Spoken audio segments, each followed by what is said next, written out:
Selanjutnya kami akan ajak Anda untuk mengunjungi Museum Seni Rupa dan Keramik yang ada di Jakarta Barat.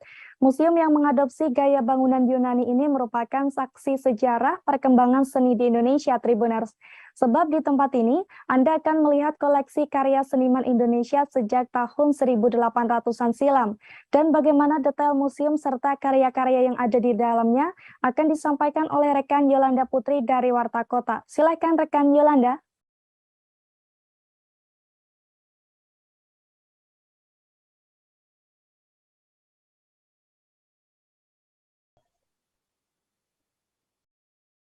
Ya baik, Ariska. Museum Seni Rupa dan Keramik mengadopsi gaya bangunan Yunani dengan deretan pilar besar berwarna putih. Museum ini berlokasi di Jalan Pos Kota, nomor 2 RT 9 RW 7 Pinang Sia, Kecamatan Taman Sari, Jakarta Barat. Dan museum ini menjadi salah satu yang menjadi daya tarik masyarakat begitu.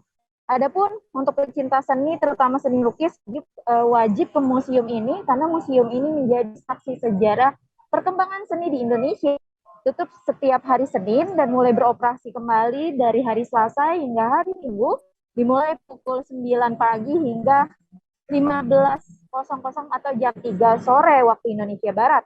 Untuk tiket masuknya cukup terjangkau. Untuk dewasa dikenakan biaya sebesar 5.000 dan untuk pelajar dan mahasiswa sebesar 3.000 dan untuk anak-anak hanya 2.000 saja.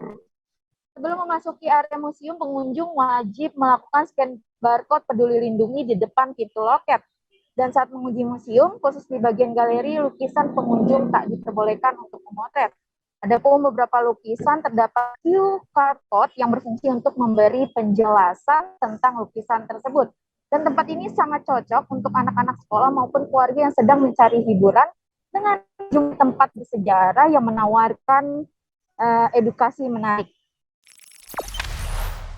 Jangan lupa subscribe, share, komen, dan like ya!